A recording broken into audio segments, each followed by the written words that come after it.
The Boy Who Promised the Stars. The city never slept. New York shimmered beneath a sky of restless lights, where dreams rose like skyscrapers, tall, distant, and hard to touch. Somewhere between the steel giants and the echoes of hurried footsteps lived Ethan Miller, a 19-year-old boy with calloused hands, torn sneakers, and a fire in his heart that poverty could never extinguish. He lived with his mother, Grace Miller, in a cramped one-room apartment in the Bronx.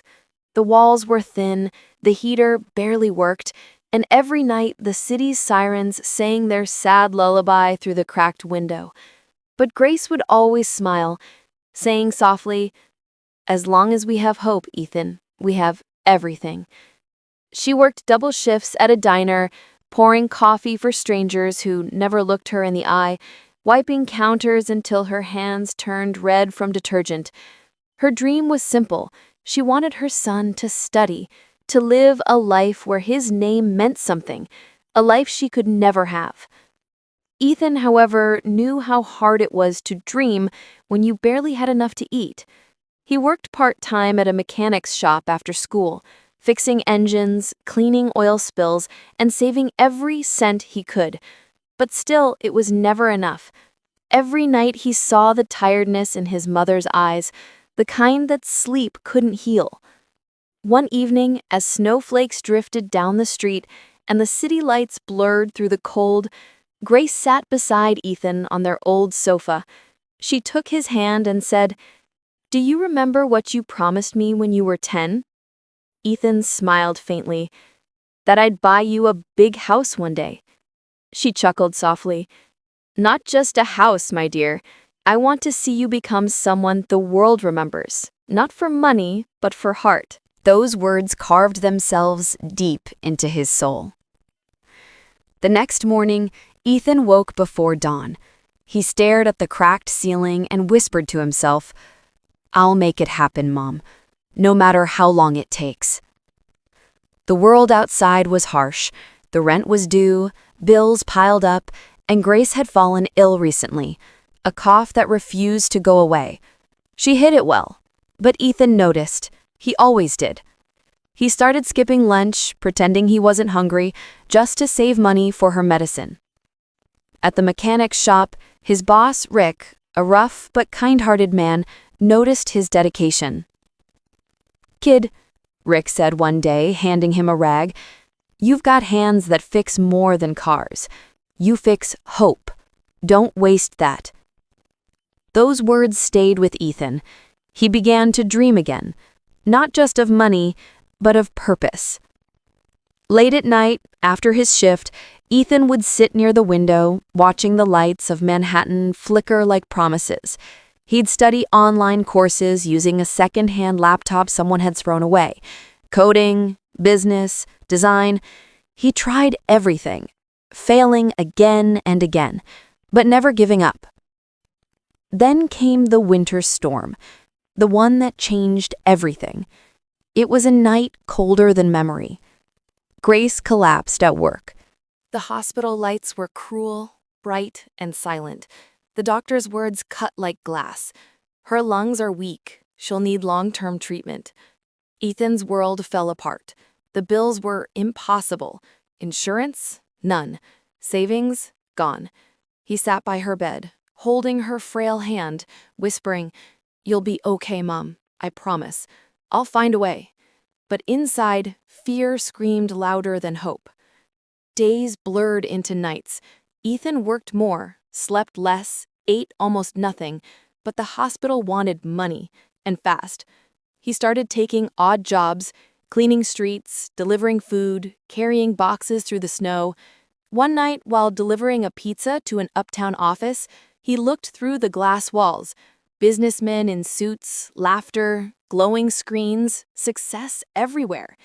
He felt like an outsider in a city built for everyone but him.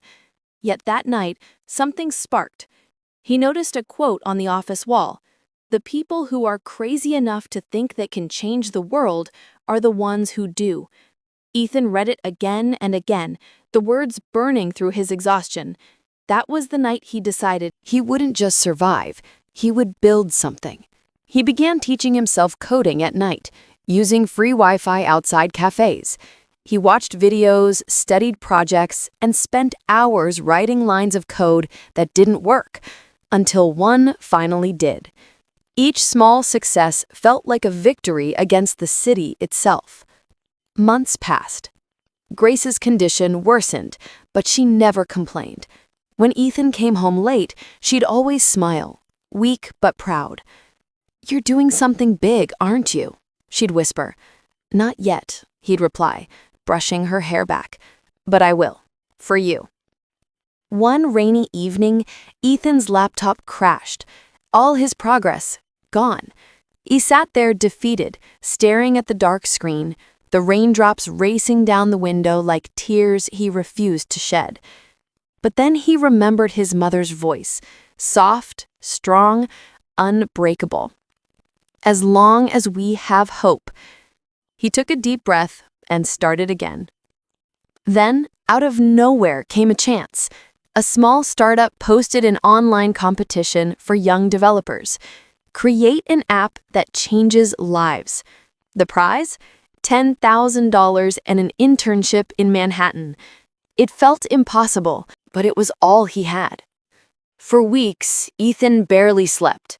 Between shifts at the mechanics and nights coding in the dark, he poured his soul into building an app that connected low-income workers to free healthcare resources, inspired by his mother's struggle. The deadline came. He submitted it, half expecting nothing. Days passed. Silence. Then, one morning, as he left for work, his phone buzzed. Email. "Congratulations, Ethan Miller. You're in the top 3 finalists." He dropped his phone, stunned. Tears filled his eyes as he whispered, "Mom, we did it." At the presentation day, Ethan stood in a room full of professionals. His hands trembled, his heart pounded. But when he spoke about his mother, about the millions of people like her, the room fell silent. He wasn't speaking for applause. He was speaking truth. When he finished, the judges stood. Applause thundered. He didn't win first place, but he won something bigger, a mentor. A venture capitalist named Olivia Grant approached him afterward. "You've got fire, Ethan. I'll help you turn it into something real." That night, when he returned home, Grace was waiting at the door. She looked weaker, but her eyes shone. "I told you, my boy, you were meant for more." He hugged her tightly, his voice breaking. "This is just the beginning, Mom." Outside, the city lights danced, not as strangers, but as witnesses. For the first time, Ethan felt it. Hope wasn't something you found. It was something you built. The city was waking up when Ethan realized he hadn't slept in 3 days. Coffee cups and code filled the small table by the window. His fingers ached from typing, but every keystroke carried a promise, her promise. His mentor, Olivia Grant, had kept her word. She introduced Ethan to investors, guided him through the chaos of business, and believed in him when no one else did.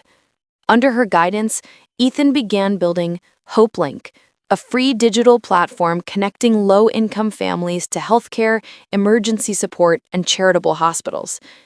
The idea was simple, but the mission was powerful. Every night as he coded, Ethan remembered his mother coughing quietly in the next room, her frail hands clutching the blanket. He couldn't afford to stop, not when every line of code could be her lifeline. The early days were brutal. Investors liked the idea, but not the boy behind it. One meeting after another ended with polite smiles and closed doors. "You're too young. You don't have a degree. Come back when you're ready." Each rejection felt like a punch to the gut. But Ethan refused to give up. He started working nights at a warehouse to pay rent, coding during the day, and visiting his mom at the hospital every evening. His eyes turned hollow, but his spirit burned brighter. One night, Olivia called him after seeing his latest demo. "Ethan," she said, her voice steady but gentle. "You're killing yourself. You can't carry the whole world on your back." "I'm not carrying the world," he said quietly. "Just one person. My mom." Silence. Then a sigh. "Then make sure she gets to see what you're building." Months passed. The app began to take shape. Clean, efficient, and full of heart. Ethan named the main feature after his mother, Grace Care. It was a small tribute, but for him, it meant everything. But Grace's health was fading faster than time could heal. She hid her pain behind smiles, still making him tea every morning, even when her hands trembled. "You need strength, Ethan. Don't let my sickness stop your steps." He wanted to tell her that nothing mattered more than her, but he couldn't, because he knew she wouldn't allow it. Then came the breakthrough. A nonprofit organization discovered HopeLink through Olivia's network. They wanted to partner, provide funding, exposure, and resources. It was everything Ethan dreamed of. The only problem, he needed to present the app in San Francisco. The same week his mother was scheduled for a major surgery. He sat beside her bed, torn apart. The city outside was quiet, the rain whispering against the glass. "Mom," he said, his voice barely holding, "I got invited to pitch HopeLink. It could change everything for us." Grace smiled weakly. "Then go." "But your surgery." "Ethan," she interrupted softly, "you've already given me the best medicine. Hope. Now go and give it to the world." He didn't want to leave her. Every part of him screamed to stay, but her eyes, full of love and unshakable belief, gave him the courage to go. San Francisco was dazzling. Glass towers, endless screens, people walking fast with purpose. Ethan felt out of place in his second-hand suit and scuffed shoes, but he remembered his mother's words, "You belong anywhere your dreams take you." The pitch day came. The room was packed. Venture capitalists, CEOs, tech giants. Ethan's heart hammered as he stepped onto the stage. He spoke about his mother, about the thousands of families who suffered silently because they couldn't afford care, and about the power of compassion through technology. His voice trembled at first, then grew stronger, rising above the silence. When he finished, there was no applause, just a pause. Then, one by one, people stood. Applause erupted, loud and unending. That day, HopeLink found its wings. 3 investors approached him after the event. Contracts, funding, future. But even as the world clapped for him, Ethan's heart was somewhere else, in a hospital room thousands of miles away. That night, as he walked out into the cool San Francisco air, his phone buzzed. A number he knew too well. The hospital. His hands trembled as he answered. "Mr. Miller, your mother's surgery went through complications. You need to come home." Time stopped. He didn't remember how he reached the airport or how he sat through the endless flight back to New York. When he finally reached the hospital, the sterile smell of disinfectant hit him like a wall. He ran down the hallways, his breath breaking, his heart pounding like thunder. And there she was, pale, fragile, but smiling when she saw him. "You made it," she whispered. "I told you I'd come back," he said, his voice shaking. He took her hand and pressed it to his cheek. She looked up at him, her eyes soft and proud. "Did you win?" "We did," he said. "HopeLink's real now, Mom. The world's gonna know your name." Tears rolled down her face, not from pain, but from pride. "Then I can rest," she whispered. "No, Mom, don't say that, please." But she smiled, her fingers brushing his cheek one last time. "Ethan, you kept your promise. You reached the stars." Her hand went still. The machines beeped once, then silence. The world blurred. Nurses moved. Olivia arrived. Papers were signed. But Ethan heard nothing. The city lights outside the hospital window looked cruel, shining while his whole world went dark. He walked home that night through the streets of New York, the same streets where he once dreamed of greatness. Now every light felt like a reminder of what he'd lost. He sat by the window holding his mother's old scarf and whispered, "You said hope never dies, so I won't let it." That night, Ethan decided HopeLink wouldn't just be an app anymore. It would be her legacy. Months passed. Ethan poured his grief into purpose. HopeLink grew faster than anyone expected. The app connected millions of users to free clinics and donors worldwide. Major hospitals began partnering. Olivia became his closest ally, pushing him through the storms. But success, like light, always casts a shadow. The media began to call him the boy who built hope. Investors demanded more control, more data, more profit. They wanted to turn HopeLink into a business, not a mission. Ethan refused. This was never about money, he told them in a meeting, his voice sharp. It's about saving lives. The board stared at him like he was a fool, but Olivia nodded quietly, pride shining in her eyes. One night, as snow fell over the city again, just like that first winter, Ethan returned to his old apartment. It was empty now, except for the memories. He walked through the small space, his fingers brushing the faded walls, the table where his mother once sat, the window where they used to dream. He sat down and whispered, "We did it, Mom. We made it out." Through the window, the skyline glittered, not as something distant, but as something finally within reach. He took out her old photo, placed it beside his laptop, and opened HopeLink. On the homepage, he added one line beneath the logo. For Grace. For every mother who believed when the world didn't. And as he stared at the screen, tears filled his eyes. Not from sadness this time, but from a peace he'd never known. Because he realized his mother hadn't left him. She lived in every heartbeat of the people HopeLink helped. In every life changed, every message of gratitude, every mother who smiled because her child got care. She was there. Always. 5 years later, the world knew his name. Ethan Miller, the founder of HopeLink. Magazines called him the boy who turned heartbreak into healing.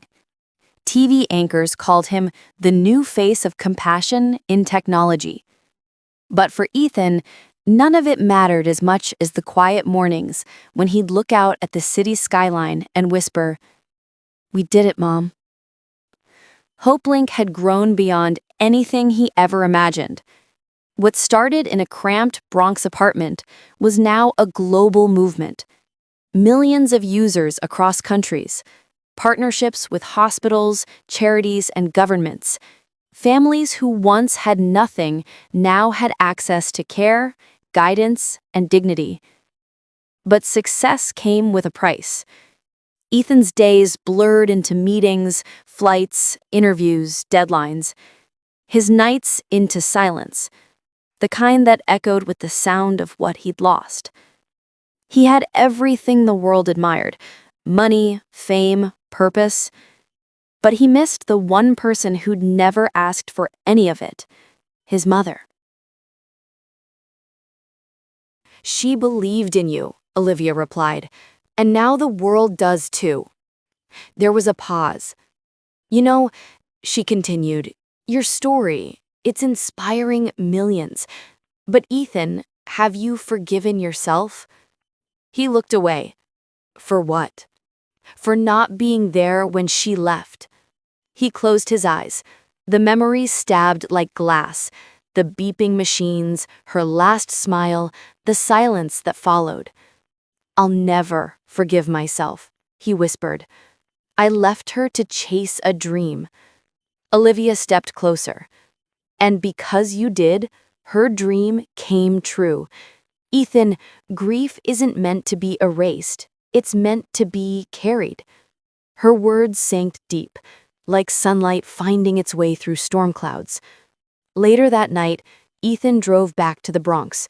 He hadn't been there in years. The streets looked smaller now. The graffiti, the old corner stores, the faded lights, but the memories were alive. He parked outside the building where he'd grown up. The door creaked as he stepped inside. The hallway smelled of dust and history. When he reached their old apartment, he found the same cracked window, the same corner where his mother's plant used to sit, long gone now.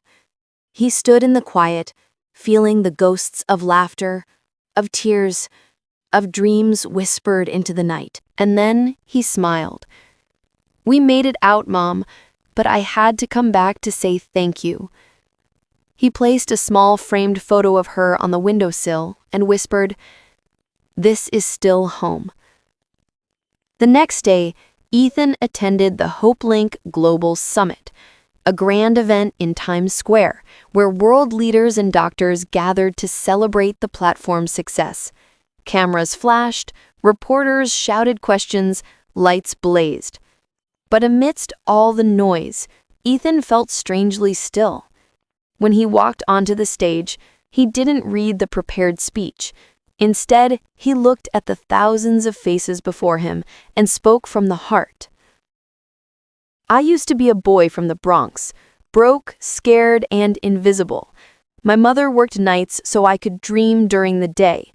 She taught me that love isn't measured by what you have, but by what you give. When she got sick, I thought I lost everything. But I learned something.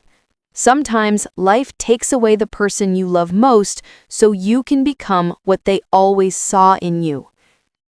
HopeLink isn't mine, it's hers, and it belongs to every mother, every child, every person who's ever been told they're too small to make a difference. You're not. You never were.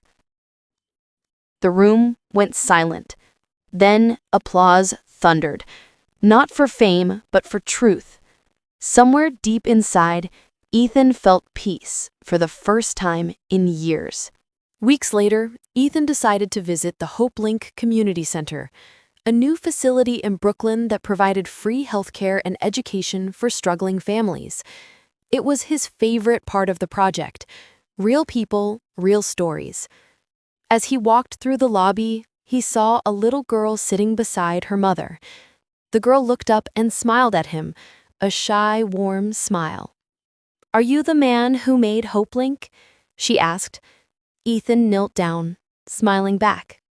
"Something like that." "Thank you," she said. "My mom got her treatment because of you." Her mother's eyes filled with tears. Ethan's throat tightened. "No," he whispered. "Thank you for reminding me why this matters." He walked away with tears in his eyes. Because in that moment, he realized every smile he saw was a piece of his mother still living in the world.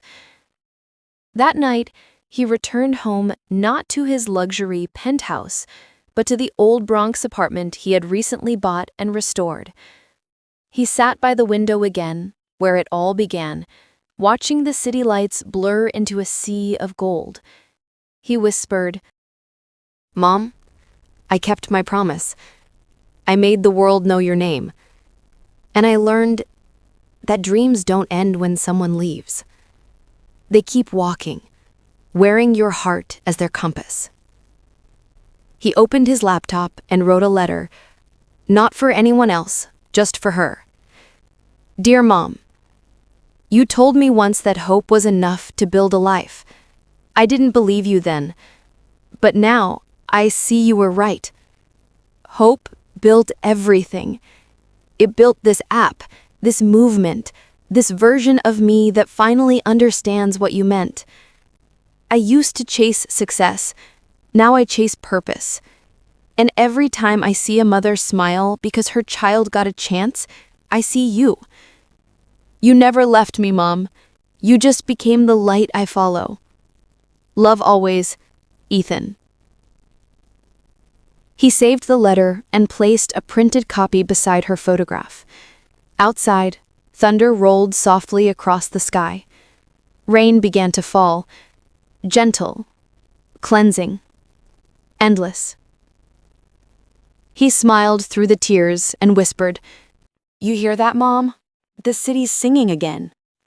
Years passed. HopeLink became a foundation, spreading across continents, saving lives, inspiring countless others to create their own change. Ethan trained new leaders, donated his wealth, and built scholarships for underprivileged children, naming each one after his mother. But he never forgot his roots. Every year, on the anniversary of her passing, he'd return to the Bronx with flowers and sit by that same cracked window, now repaired, but still the same view. He'd look out at the skyline, at the lights reflecting off the glass towers, and say the same words every time. "We made it, Mom. Not rich in money, rich in meaning." One evening, many years later, an older Ethan stood at a university event where he was invited to speak to students. He looked out at the crowd, young faces full of hunger, the same hunger he once carried. He said, "When I was your age, I thought success was something you found, but it's something you build, brick by brick, pain by pain, with love as your foundation. I lost my mother, but she built 1,000,000 homes in other hearts. That's what real success is, when your love outlives you." The audience stood. Applause filled the hall, but Ethan just smiled. Humble, quiet, content. That night, he returned home, poured himself a cup of tea, just like his mother used to make, and sat by the window. The city was alive, glowing. The same city that once ignored him now carried his name on billboards, hospitals, and hearts. He closed his eyes and imagined her sitting beside him, her hand on his, her soft voice whispering, "I told you, Ethan, as long as we have hope, we have everything." He smiled. A tear rolled down his cheek. And as the night deepened and the city lights danced outside, Ethan whispered back, "We do, Mom. We really do." The camera of life pulled back, out of the small apartment, past the skyline, up into the stars, until the city below was just a blur of golden light. And somewhere between those lights and the heavens above, a mother's dream and her son's promise became one eternal glow.